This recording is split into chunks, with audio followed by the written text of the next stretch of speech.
probably the most controversial topic that I think I've ever covered. I'm just gonna put 10 in there today, guys.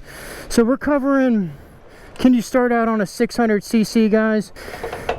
$10 should be good. You hear people say so many mixed things. The answer is yes and no. I'm not going to tell you whether you should or you shouldn't, but what I am going to do is tell you the pros and the cons of starting on a bike like this. So we're covering the pros first, guys, and then the cons next. So this is what everybody wants, man, is the 600, right? And specifically for the sport bikes, this is what everybody's dream bike is, especially when you're a beginner. When you're a beginner, the last thing you want to hear is, hey man, go buy a 250. You're like, what? And I'm not saying that's a bad decision, right? That's totally up to you. One of the reasons why this draws a lot of people in is the way it looks, right? It's so cool looking. I mean, just look at this picture right here, right? This picture says it all. Actually, this was at a car show. I wish I could show you guys the footage, but unfortunately, my GoPro froze. That's actually why I got another one. The 400s are like notably smaller. Like once you look at a 400 or a 250, they are definitely a smaller looking bike. And when you get to this bike, it just starts looking right. A lot of people aren't a fan of the front end. I actually don't think it looks that bad on this bike, but they got this motorcycle right as far as like sizing all around and just like the looks of the bike. They got it down to a T when it came to the 600s. To me, when you go lower, they don't even start looking cool until you get to these. Now, the naked bikes look pretty cool, but the only bike I can think of that's like a lower CC bike, as far as the sport bike goes, that actually looks pretty cool is the R7. But that to me is way overpriced. This thing, it's about the same price and it's way faster. So when it comes to that, this is way better. And one thing I like about this bike that I think almost every single bike should do is when they integrated the signals. That just makes it easier for us bikers, man. Just integrate the signals on all of them. It just makes it so much easier for everyone else. Then you don't have to do all that wiring nonsense. It's just done for you. So the way this bike looks definitely draws people in. Oh, that's a beautiful bike. Thank you, man. They all look cool. And I'm not talking about just this bike. I'm talking about all the 600s. Let's see, man. Let's rip it a little bit here.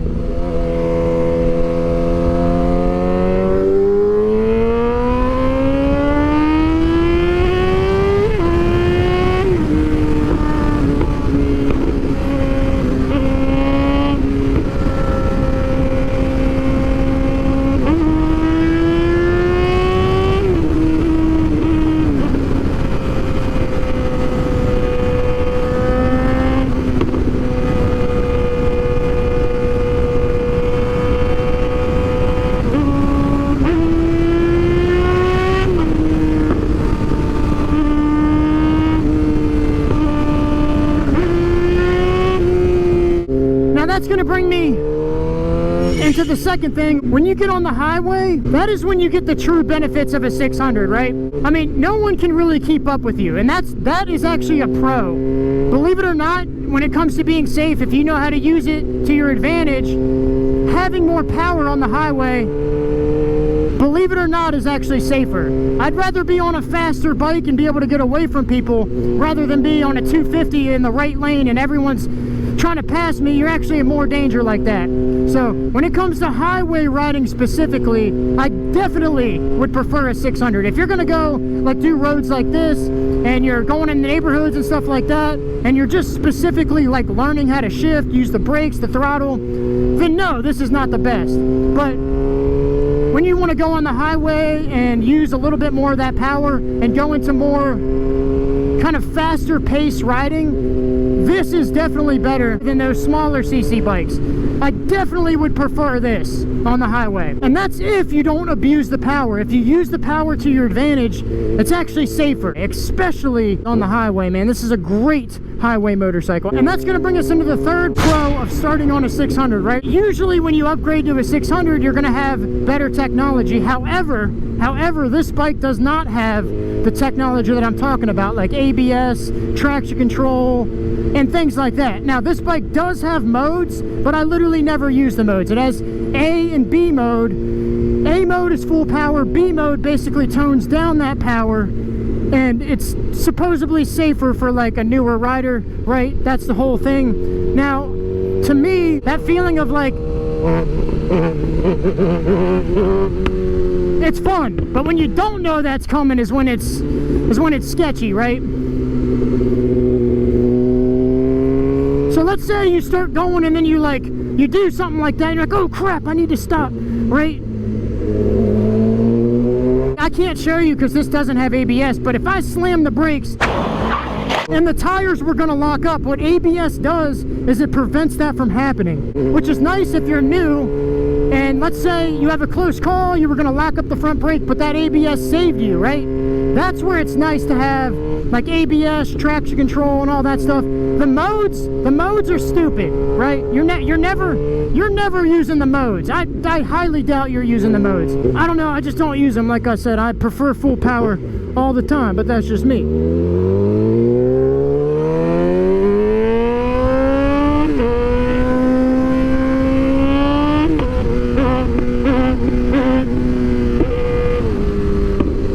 This bike screams. Now this bike has nothing, and I actually prefer that. I don't like a bike with rider aids, but I can see how if you're kind of worried about locking up the brakes, or you're new and you think you're going to have a mistake, which you probably will, everyone does when they start, that those rider aids can really help you, man. They can be there to your advantage. So when you guys are shopping for a bike, if you're worried about that, consider getting a bike with rider aids. The fourth pro with this thing, in my opinion, and this is a major pro right here. This is why everybody gets these pretty much. And that's so you don't have to upgrade in like 6 months or a year. Now, a lot of people complain that, oh man, if I get, you know, a 250, or I will agree with the 250. You will get bored of that really quick. But let's say it's like a 400 or whatever it is. The argument is you're going to get bored of that real quick. Now, I won't lie to you, man. When I was going to look at these, not once in my mind did I think I'm getting a 400. But I knew that going in. I was like, there's no way I'm getting anything less than a 600. I've had this bike for like 4 years now. And I just got another bike, but I didn't have the itch to get another bike for like years. Like, I'm talking like a long time I didn't have the itch to get anything else. And that's because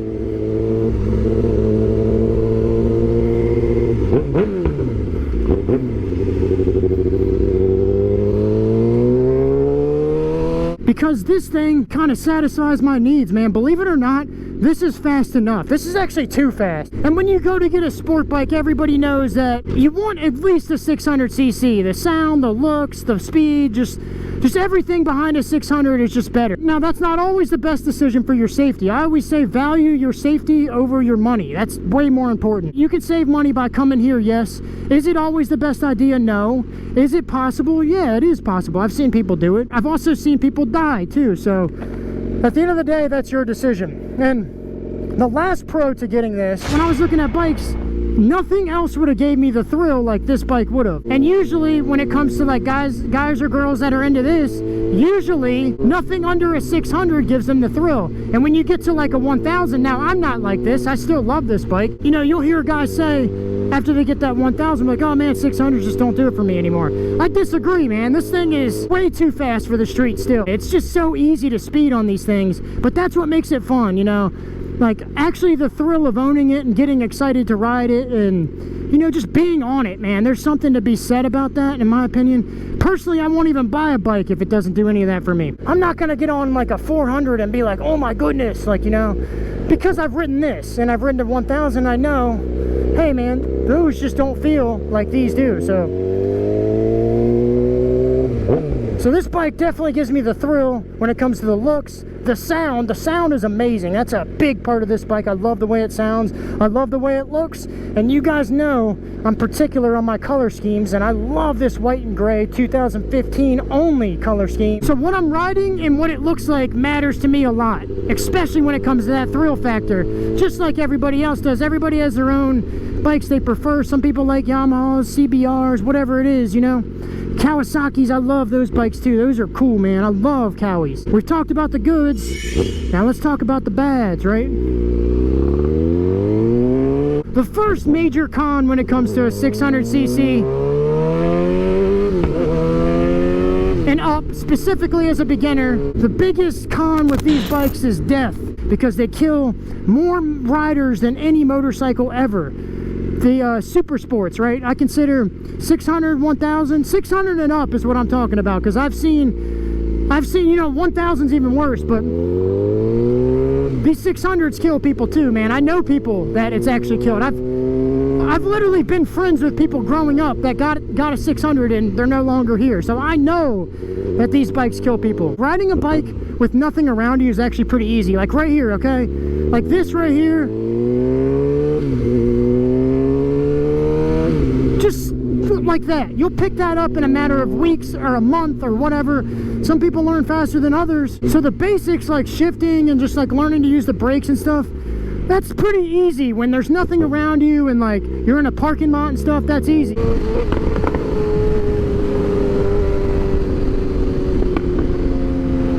Watch out for those left turns, man.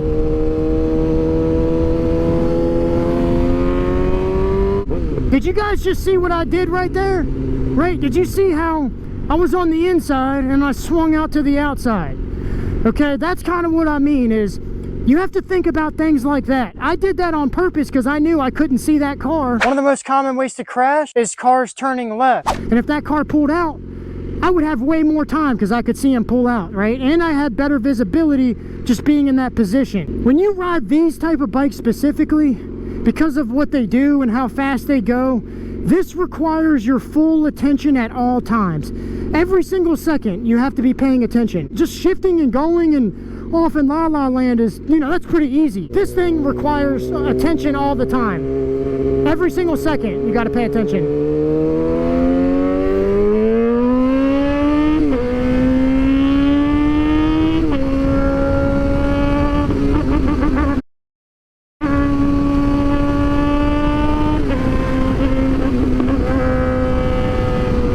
Look, someone's already getting pulled over there. But you gotta know when and when not to do things on a bike like this. See what's going on over here? Accident, right? Or no? What happened here? No, just somebody getting pulled over. Now the second con to owning this is you create bad habits. Like you see what I'm doing right now, this one hand thing? Well, the reason why I'm doing that is because the positioning of this isn't the most comfortable. Because when I'm down here like this, it's just not as comfortable to ride versus like this. I'm more straight up, it's just better on my back.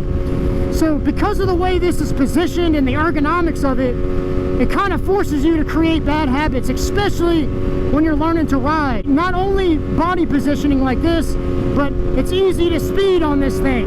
Very easy to speed on this thing. I mean, most people do it all the time, right? That's another bad habit. Man, that was a pothole right there. I got lucky. Oh my goodness, this road is not good to be on.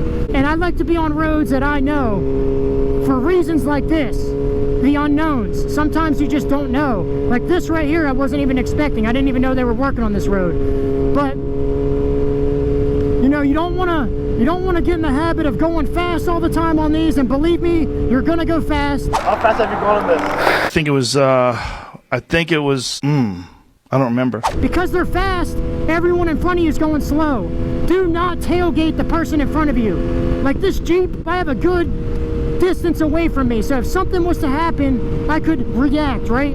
But a lot of the times, because these are fast and everyone in front of you is going too slow, you start riding their tail. You're putting yourself in danger doing that, because if anything happens in front of that car, especially if it's like a box truck and you can't see in front of it, you're going directly into them and you're not even going to know it. So you're in danger without even realizing it. So make sure that you create good habits. Don't just speed everywhere you go. There's a time and a place. And in heavy congested areas where intersections are and other vehicles are, it's definitely not one of those places, right? So time and a place, man, time and a place. Now the next con, which would be the third after bad habits and death, would be insurance, right? I've insured 2 of these now. They get an alert and they're like, whoa, is this bike fast or something? What's going on with this bike? I don't remember. So when I went to insure this bike for the first time, the guy called me back. I was like, I just don't understand, because at the time it was like over $1,000. It was like $1,100 or something when I first went to insure it. When I had no experience like on the road or anything like that, just took the class and just got my bike. The guy on the phone that was working for the insurance company, he's like, he's like, how is this costing that much money? He's like, I'm gonna have to call you back, something's not right. And then like 10-15 minutes went by. He's like, yeah, I just don't know. And he's like, wait a second, is this one of those fast bikes, like those crotch rocket bikes? And I was like, yeah. He's like, oh, okay, now that makes sense. He's like, yeah, the thing with those bikes, man, is everyone that you see is usually flying by you, so they cost a lot of money to insure. I'm like, yep, I know. It can be safe if you know how to use it, but most people don't know how to do that, and they abuse that power and they get themselves in trouble. I've owned this thing for like 4 years now. I haven't gotten one ticket on it. I've been pretty good, right? So now it costs me $800 for the entire year to fully cover this, which isn't bad. So before you actually get your bike, go see how much it is to insure one of these bikes, and if it costs you like $140 a month, right, maybe it ain't even worth it. Maybe just go get a smaller bike, ride that for a little while, let the insurance calm down, then come buy one of these when it makes more sense. And hey, now you save a lot of money and you're not spending an arm and a leg just to ride it, right? You could do liability, but if you get an expensive bike, not the best decision. Maybe if you get an older bike and it's real cheap, right, then sure, do liability. So another con with starting out on these is, compared to your like 400 or 250, everything is going to cost more money on this, right? Because like you want tires, they're going to cost significantly more money than like a 250 or a 400. If you notice how much smaller their tires are than this bike, so pretty much everything costs more money about this. To obtain it costs more money, to insure it costs more money, and to actually maintain it costs more money too than like your 400 or your 300, where it's going to cost you about half the price of everything that this would cost you. And usually most people don't buy these new because they're too much money, and when you go to buy it used, that's another problem. These bikes aren't the easiest to obtain, especially when they get older, because everybody lies about them and you got to figure out what is the truth and what isn't, right? When it comes to sport bikes, anything that's bigger, newer, and faster is usually more money. So if you're not that committed to it, like you're like, you know, I just want to try it out and see if I like it. I don't even know if I'm going to like motorcycling in a year or so. Maybe this ain't the bike for you, you know? And plus, if you do get this and it scares you and something happens, then you're really not going to like motorcycling, right? This is just more of an investment in every way. And the last con is, if you're new and you're learning, faster is not better. I know everyone online will tell you, oh man, just get the faster one, man, just get the faster one. You can turn the throttle as much as you want to go. That is true if you have throttle control. But usually when you start, you don't have throttle control. You have to learn that. This bike doesn't have a ton of torque, but it still has enough to let you know, like, hey man, you're going somewhere. That's what gets new riders in trouble, is that right there, especially when you don't expect it. And because it was designed to be on a track, everything is super touchy. You'll hear people say, oh, just turn the throttle as much as you need to go. This is way more sensitive than like a smaller CC bike that's designed for learning. Turning the throttle is different on this than it is on a smaller bike. It just is. That's only true if you have throttle control. Throttle control is a real thing. A common way to crash is not having throttle control, coming out here and then you whiskey throttle it and you go into another car, right? That's a common way to crash because it's set up for a track. And that goes for the brakes as well. The brakes on this bike are very touchy. These have Brembo brakes. So if I touch those brakes, I'm gonna stop. So the brakes are pretty sensitive, and the front brake is the safest, but it's the most dangerous if you don't know what you're doing. So because this is so touchy, if I touch that brake, just touch it, you know, it's gonna stop me pretty fast because they're performance brakes. And usually, you know, that's not the best for a new rider, having everything so touchy, right?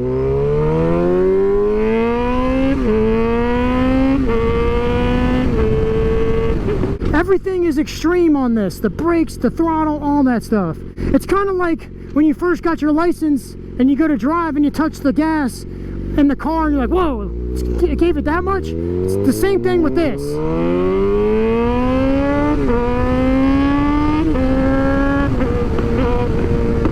So some people can hop on this and learn really quick and be fine. Other people not so lucky. So ultimately it's your decision. I love 600 cc's, man. This is one of my favorite sport bikes still to this day. If you guys are looking to buy a sport bike, watch this video. I'll teach you how to buy one used. If you guys are learning to ride and you want to learn how to shift, watch this video over here, or I'll teach you how to shift.